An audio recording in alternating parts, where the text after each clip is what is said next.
Welcome to my channel, and to the third episode of Design with Me. This video concept allows us to spend more time together creating visuals. These are longer videos with minimal editing, so you can watch my entire creative process in real time. You'll also get to discover some of the little techniques and tricks I use to turn my ideas into a cool and creative final visual. For this third episode, we're going to create a visual inspired by the Russian graphic style known as constructivism. This movement emerged as a reaction against the decorative and ornamental excesses of bourgeois art, opposing the dominant neoclassicism and Art Nouveau in Europe. It promotes an art based on simplicity, clean lines, and geometric shapes, influenced by Cubism and Futurism. The main idea behind my design is to draw inspiration from this style and, in a humorous way, provide a good piece of advice for boxers through a visual that is both impactful and easily understandable. The entire visual will be created primarily in Photoshop, using textures and graphic effects to give it a vintage look. But I will also show you how easy it is to use Adobe's new AI tool, Adobe Firefly, to create visuals. So get comfortable, and let's dive into this third episode of Design with Me. So we'll meet directly on Adobe Firefly to start generating the images we need. For my visual, here's a small sketch of what I initially envisioned. I'll need to generate a boxer's arm and a comic-style explosion shape. To do this, we'll write a prompt at the bottom of our browser. Try to describe the image you have in mind as accurately as possible so the result is optimal. It may also be necessary to retry several times, rephrasing our prompt differently. For my part, I will write an arm with a red boxing glove on a white background in a 16:9 format. Once the 4 image options are generated, you have several choices. You can regenerate another prompt or the same one to get more options. Choose to generate other images similar to one you like from the ones presented, or directly download the one you like.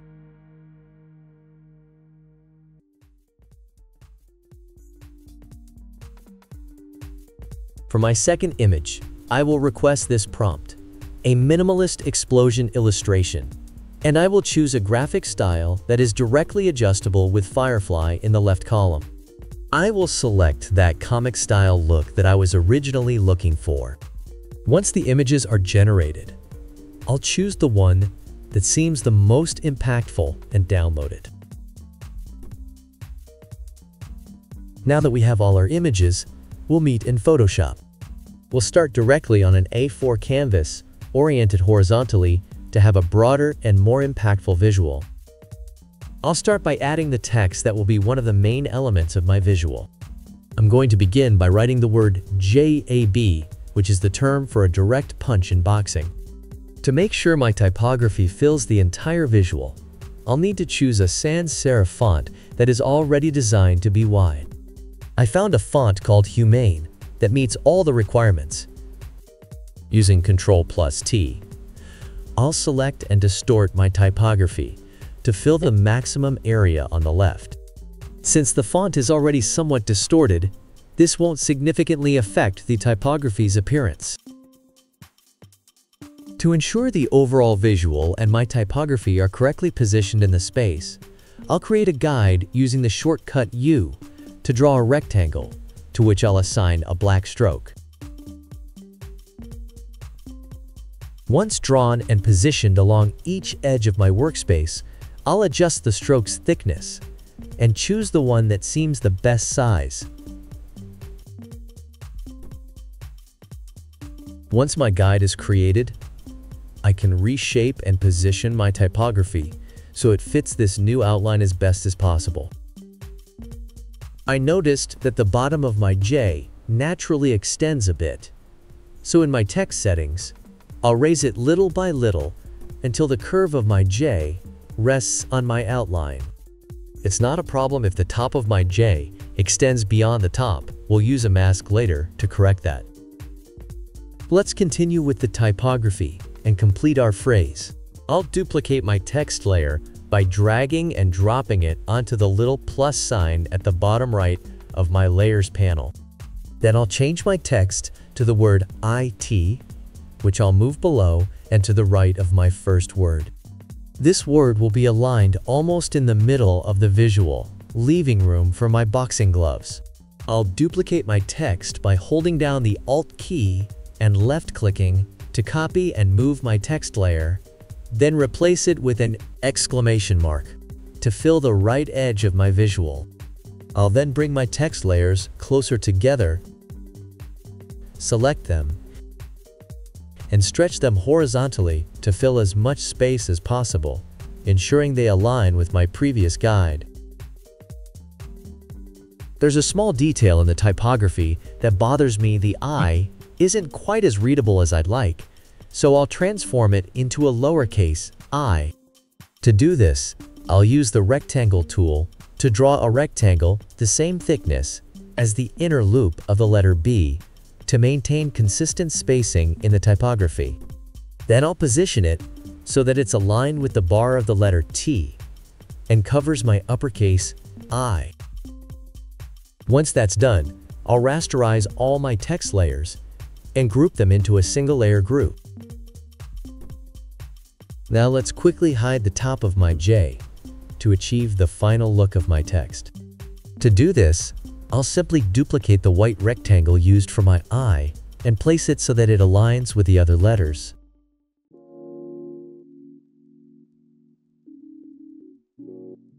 I will then Ctrl+ left-click on the image of one of my rectangle layers, which will select the area of that shape. Next, I'll Shift+ Ctrl+ left-click on the image of my other rectangle layer to add that selection to the previous one. This way, I can easily retrieve the areas I want to erase from my visual. To erase them, I'll create a mask on my group, invert my foreground and background colors so that black is in front and white is behind, then simply press the Delete key, which will erase the selected areas on the group's mask. I'll continue adding details to my text. To do this, I'll use the M key to activate the rectangular marquee tool and make a selection the thickness of the letter J. Then, I'll copy-paste to duplicate the thickness of the letter. With this new black block, I'll Ctrl+T to move, distort, and reposition it correctly so that it creates a bar on my letter J. I chose to do this to make the typography take up more space in my visual. By the way, I'll do the same thing on the end of the loop of my letter J. Once selected with Ctrl+T, I'll simply stretch my shape to take up more vertical space. I consider the base of my typography positioned, so now I'll add the beginning of the phrase to my visual. To make it stand out and be legible in a logical reading order, I'll create a white area with the rectangle tool. This area will go over my first two letters. Using the T keyboard shortcut, I'll add my text, which will be, "If it bothers you," then place it correctly within my area. The typography isn't very readable, so I'll find one that is also sans serif and very geometric. Helvetica will work perfectly. I'll set it to lowercase and position it in the center of my area. I think the background of my visual is pretty good for now. We can come back later to improve it if needed.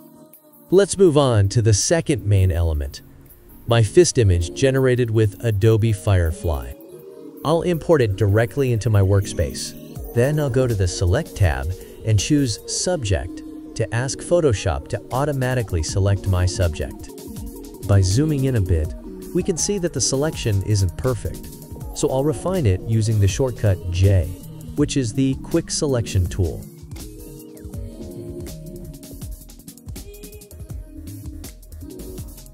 Once I'm satisfied with my selection, I'll create a mask by clicking on the Mask tool at the bottom right of the Layers panel. Then, I'll further refine the selection by using a brush directly on the mask to erase any small imperfections left by the previous selection.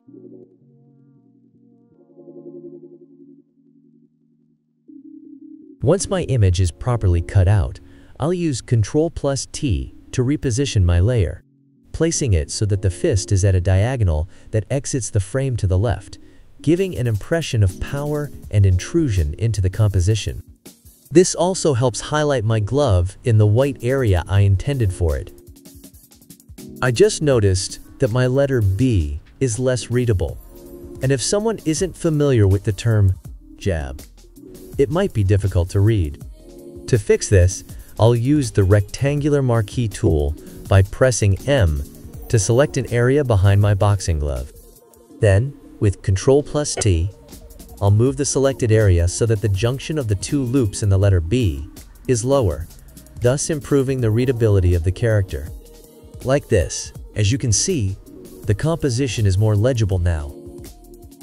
We're going to play with perspective by having our arm pass through the letters.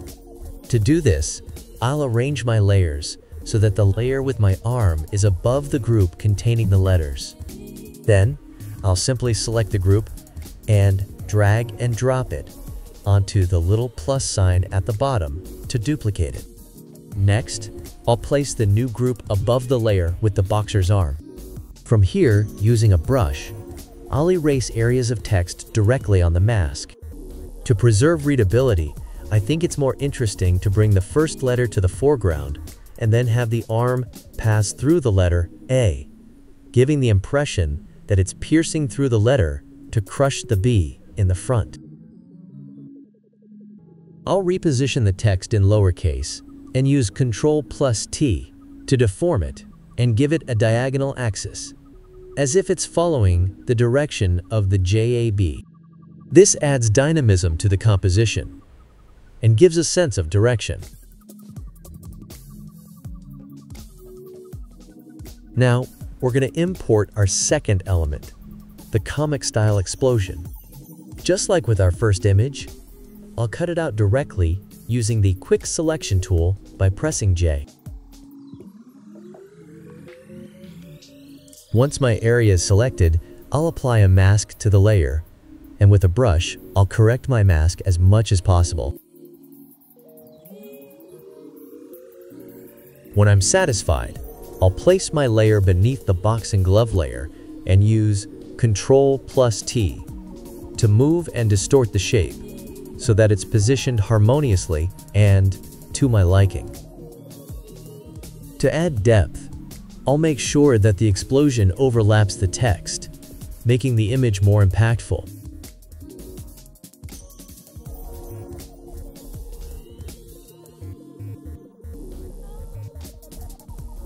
Once that's done, I'll move up the word IT, as it seems a bit too low, which will further enhance the depth effect.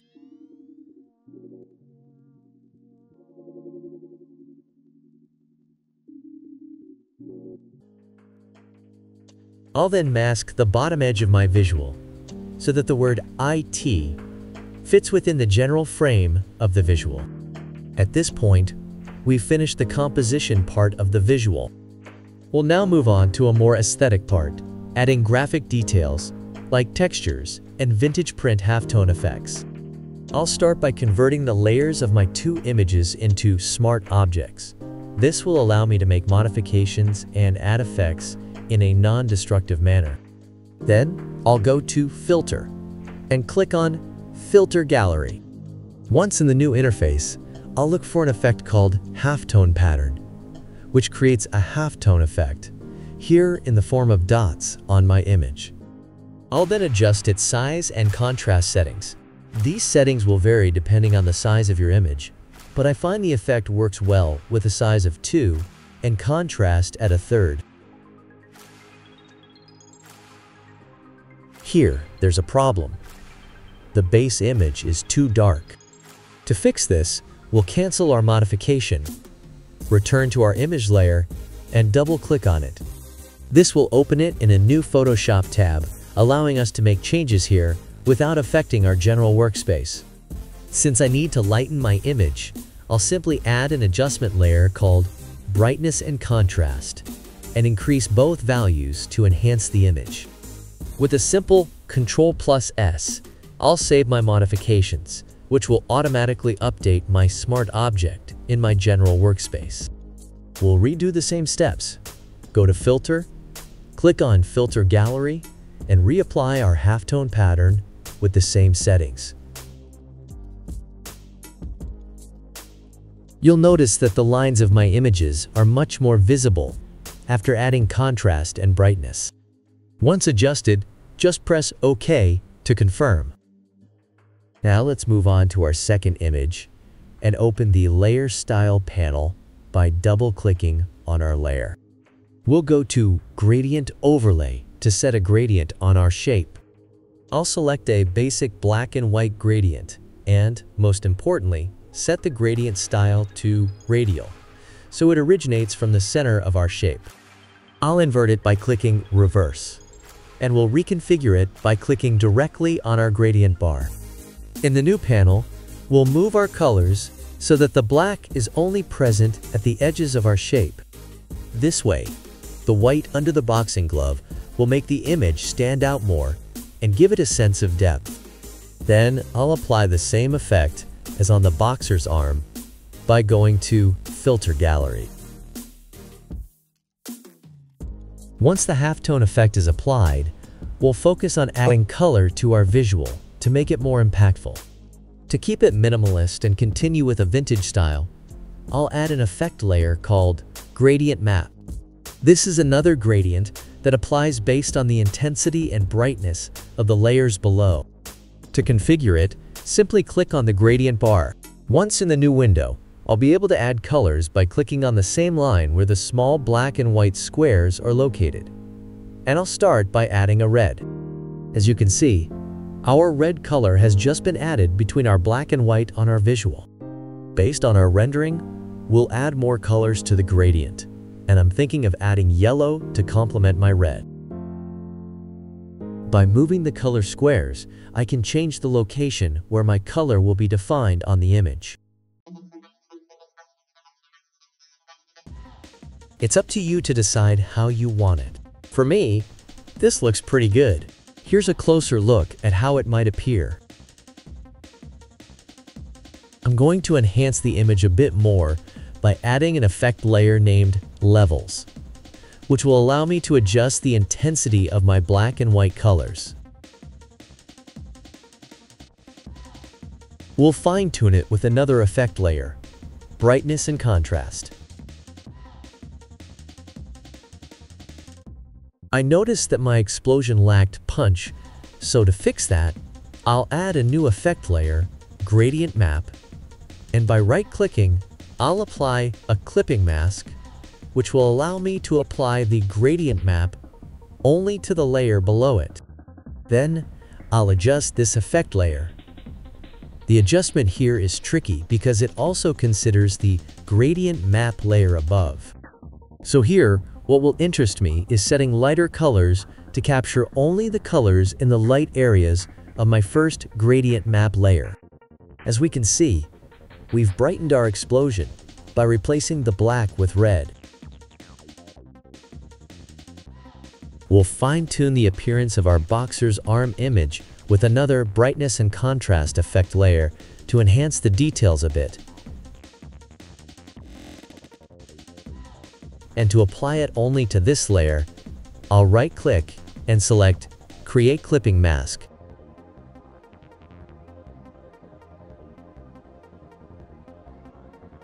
We'll subtly add some color to the text in our visual. To do this, I'll double-click on my lowercase text layer to open the Layer Style panel and add a drop shadow. Now, I'll adjust my shadow so that it generates a slight color gradient. Use the opacity, angle, distance, spread, and size tools to create a subtle gradient that will highlight the text like a glow. To play with the color of my drop shadow, adjust the opacity settings. We'll reproduce the same effect on the text in the background of my visual.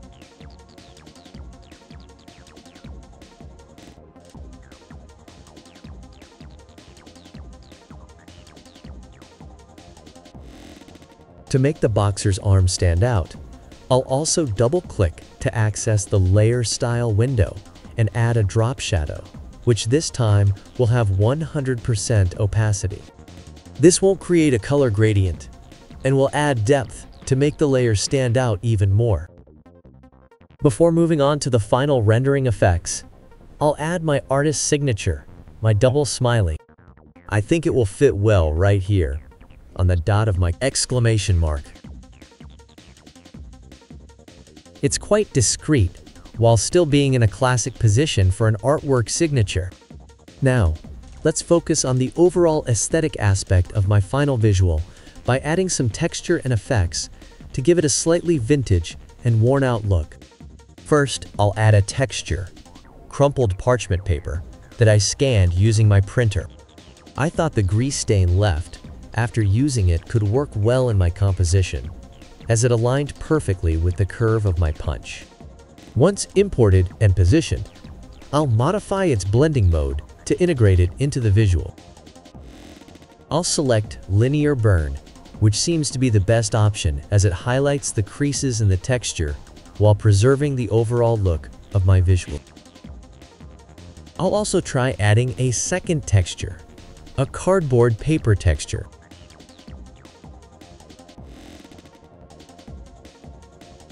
Once placed, I'll attempt to blend it like the previous texture, and I think Vivid Light is the right choice. Its addition gives a subtle, almost dispensable enhancement, but it adds a slight extra accentuation.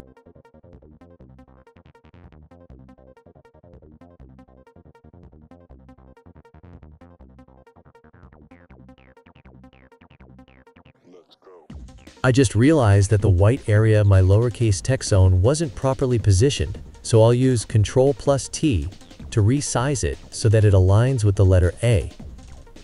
Then, I'll move the layers of this zone and text to my first text group so they appear underneath. Using a brush, I'll simply erase the mask area of my text group to reveal the layers I moved earlier.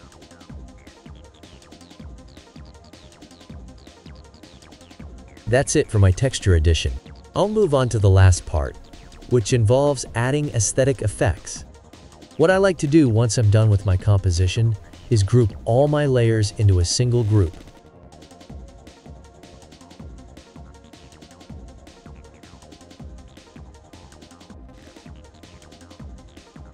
Then duplicate this group and hide it.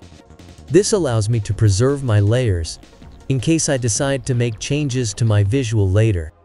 On the first group, I'll right-click and select Merge Group to rasterize and flatten all the content of my group. As you can see, my layer extends beyond my workspace, and to use the next tool, which is Camera Raw, I need my visual to match the size of my workspace.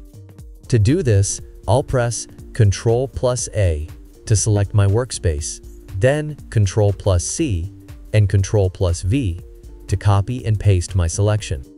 Afterward, I'll right-click on my new layer and convert it to a smart object. This will allow me to apply the Camera Raw effect non-destructively and make adjustments if needed. To get a better sense of my visual in the space, I decided to open a new workspace using the shortcut Ctrl+N and choose a square format of 3000 pixels by 3000 pixels. Then, I will set a black background in this new workspace. I'll return to the tab with my visual and use Ctrl+C followed by Ctrl+V to copy and paste my layer into my square workspace. Once integrated, I'll position and center it within the space, and this time, I'll go to Filter and select Camera Raw. In the new window that opens, we'll have plenty of options to modify the final look and feel of our visual. I'll start by clicking on the square buttons at the bottom right of my workspace, which will display a before/after of the effects I'll configure. This will allow me to see my modifications in real time. I'll adjust my light settings, then increase the vibrance to intensify my colors. In the Effects tab, I'll increase the levels to enhance the details and textures of my visual. By reducing the vignette setting, I'll darken the corners of my poster, which will draw the eye to the center and add a touch of realism to my work. To further achieve a vintage and realistic look, I'll add some grain.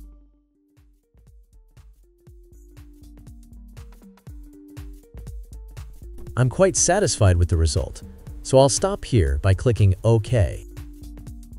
To finish my visual, I thought it would be interesting to break the monotony of the format to make it a bit more raw and impactful, matching the theme of my visual.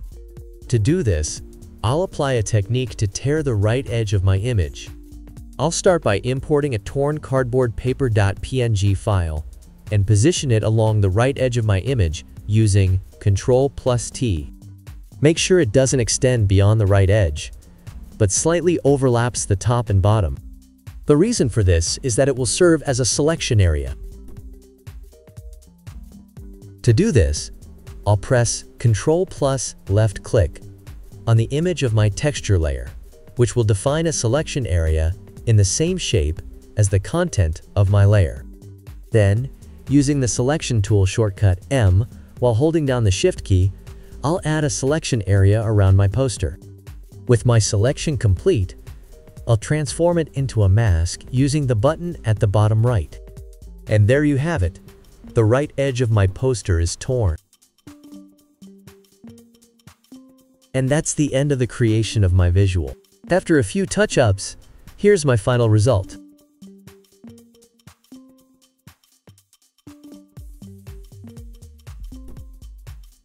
If you enjoyed it, feel free to let me know in the comments. Leave me a comment if you learned something, or if you'd like me to show you how to create a certain type of design. I wish you happy creating, and I'll see you in the next episode of Design with Me. Keep creating and enjoy.